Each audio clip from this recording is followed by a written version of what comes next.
Hello friends, welcome back.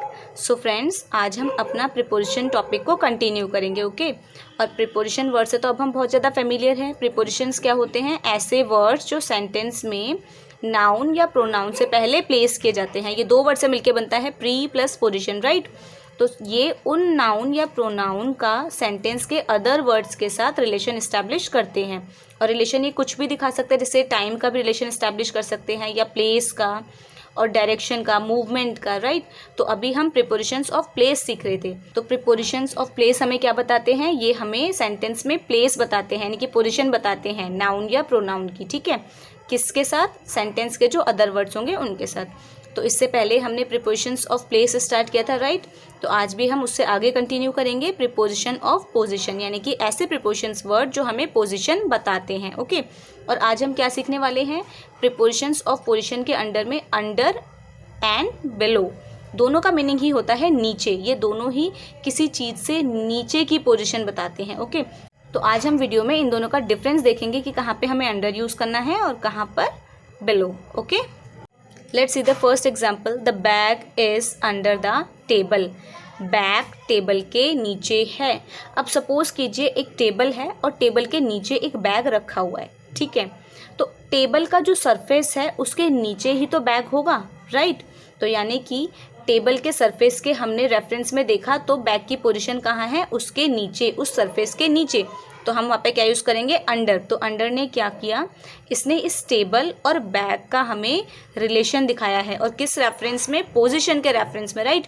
इसमें हमें bag की पोजीशन पता चली। तो जब कोई चीज़ किसी चीज़ के सरफेस के नीचे होती है तब हम वहाँ पे अंडर यूज़ करते हैं। नेक्स्ट एग्जाम्पल देखिए। He parked the car under the flyover. अब सपोज कीजिए एक फ्लाई ओवर है, ठीक है, आप सबने देखा होगा फ्लाई ओवर, राइट। अब फ्लाई ओवर के नीचे कार पार्क की गई है, तो फ्लाई ओवर के सरफेस ने कार के सरफेस को कवर किया होगा, राइट। तो हमने वहाँ पे इसलिए अंडर यूज़ किया। तो हम अंडर कब यूज़ करते हैं? जब कोई चीज़ हाइट पे होती है। जब हम किसी चीज़ को जब कंपेयर करेंगे तो हम हाइट के रेफरेंस में करेंगे कि वो कितनी ऊंचाई पर है। ओके जैसे कि हमने फ्लाईओवर का देखा था, तो फ्लाईओवर और कार के बीच की हमने हाइट देखी होगी, तभी तो हमने अंडर यूज़ किया है कि कार फ्लाईओवर के नीचे है। ठीक है, तो आप हमेशा ध्यान रखेंगे कि जब कभी भी हम अंडर यूज़ करेंगे तो हम हाइट के रेफरेंस में देखेंगे। ओके जैसे the mouse is under the chair. एक चेयर है, उसके नीचे एक माउस है, तो चेयर का जो सरफेस है उस सरफेस से हमने कंपेयर किया है ना, राइट। तब हमने लिखा है कि माउस जो है वो चेयर के नीचे है। तो हम अंडर वर्ड का यूज़ कब करते हैं? जब हमें इंडिकेट करना हो, दिखाना हो क्या? एक पोजीशन किसी चीज़ की जो कि बिलो द सरफेस होती है किसी और चीज़ के, यानी कि किसी दूसरी चीज़ के सरफेस से वो नीचे होगी। ठीक है, let's see the next example. The boy is under the tree. Boy tree के नीचे है। Now you can see here the boy is directly below the tree, right. Boy जो है वो ट्री के डायरेक्टली नीचे है। तो हमने हाइट के रेफरेंस में देखा है कि इन दोनों का देखो, ये ट्री की हाइट बहुत ज़्यादा है और बॉय की हाइट कम है, तो बॉय ट्री के नीचे है। ठीक है, और यहाँ पे फिगर में हमें क्या दिख रहा है? The tree is covering the boy. Tree ने बॉय को कवर कर रखा है। ओके तो अंडर का यूज़ हम कब करते हैं? जब कोई चीज़ किसी चीज़ के डायरेक्टली नीचे होती है। ठीक है, जैसे जो ट्री है इसके डायरेक्टली नीचे है बॉय, राइट। ऐसे ही अगर ये हमने टेबल का एग्जांपल लिया था तो टेबल के डायरेक्ट नीचे बैग होगा, तो हमने इसलिए यहाँ पे अंडर यूज़ किया। ओके सो इस सेंटेंस में जो हमने ये the boy is under the tree देखा था, we are using preposition under. और क्यों कर रहे हैं हम अंडर का use? To show the position of the boy, boy की पोजिशन को शो करने के लिए। ओके इन एग्जाम्पल से हमने ये सीखा कि हम अंडर का यूज़ कब करेंगे? जब कोई चीज़ किसी चीज़ के सरफेस के नीचे होगी। ठीक है, अभी हम अंडर का एक और यूज़ देखते हैं कि ये किसी और तरीके से भी कैसे हमें पोजीशन बताते हैं। देखिए, when something is lesser than the required level. जब कोई चीज़ किसी रिक्वायर्ड लेवल से कम होती है तो भी हम अंडर का यूज़ करते हैं। ठीक है, जैसे एग्जाम्पल के लिए माया इज़ अंडर एज। आपने बहुत बार ये वर्ड सुना होगा, अंडर एज। ठीक है, तो Maya is under age to get admission in 5th class. Maya की एज जो है वो कम है। ठीक है, किस लिए? 5th क्लास में एडमिशन लेने के लिए। तो यहाँ पे जो ये अंडर वर्ड है ये किसके रेफरेंस में यूज़ हुआ है? एज के लिए, कि उसकी जो एज है वो बहुत कम है। किससे कम है? जो रिक्वायर्ड लेवल है, इसीलिए तो अंडर एज कहा गया है। ठीक है, कि एज उसकी कम है। तो जब हमें किसी चीज़ को दिखाना हो कि वो रिक्वायर्ड लेवल जो है उससे कम है तो भी हम वहाँ पे अंडर वर्ड यूज़ करते हैं। ओके अब हम बिलो के यूज़ देखते हैं कि बिलो अंडर से किस तरीके से डिफरेंट है। बिलो का मीनिंग भी होता है नीचे, जैसे अंडर का मीनिंग था नीचे या के नीचे, तो ऐसे ही बिलो का मीनिंग भी होता है नीचे। Okay, below means in a position lower than something. Below का मीन्स होता है एक ऐसी पोजीशन जो किसी दूसरी चीज़ से नीचे हो। जैसे अंडर का यूज़ में हमने देखा था कि जब कोई चीज़ किसी चीज़ के सरफेस के नीचे होती है, ठीक है, और सरफेस उसको कवर करके रखता है, तो तब हम वहाँ पे अंडर यूज़ करते हैं। और बिलो का यूज़ होता है कि जब कोई चीज़ पोजीशन में किसी चीज़ से लोअर होती है, ठीक है। Below is use to show comparatively lesser. जब हम दो चीज़ों का कंपैरिजन करते हैं और तब हम बताते हैं कि ये चीज़ इसके कंपैरिजन में इससे लेसर है, नीचे है, कम है, तो तब हम वहाँ पे बिलो यूज़ करते हैं। अब हम कुछ एग्जाम्पल से बिलो का यूज़ सीखते हैं। Okay, let's see the first example. Her performance is below average. उसकी परफॉर्मेंस बिलो एवरेज थी, ठीक है। अब आप देखिए इसमें हमने अंडर यूज़ क्यों नहीं किया, क्योंकि इसमें हमने हाइट के रेफरेंस में तो बात की नहीं है, ठीक है। तो हमने यहाँ पे क्या किया, एक लेवल के अकॉर्डिंग बात की है।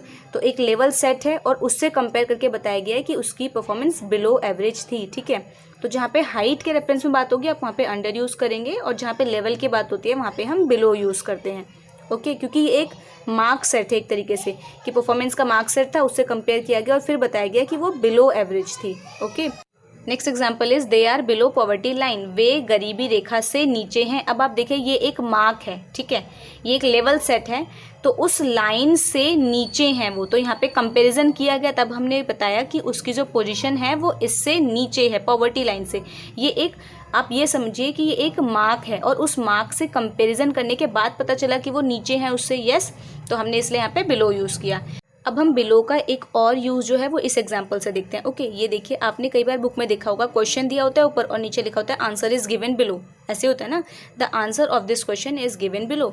इस क्वेश्चन का आंसर नीचे दिया गया है, तो यहाँ पे हमने बिलो क्यों यूज़ किया है, बिलो का मीनिंग नीचे तो होता है, ये तो कन्फर्म है। हमने अंडर क्यों यूज़ नहीं किया, क्योंकि यहाँ पे जो आंसर आपको नीचे दिया गया होगा वो किसी चीज़ के सरफेस से नीचे नहीं है, राइट, उसको किसी ने कवर नहीं किया हुआ है। तो हमने यहाँ पे बिलो का यूज़ इसलिए किया है क्योंकि जब आपको कनेक्टेड चीज़ें दिखती हैं जैसे क्वेश्चन आंसर, तो उस केस में भी जब हमें नीचे दिखाना हो तब हम बिलो यूज़ करते हैं।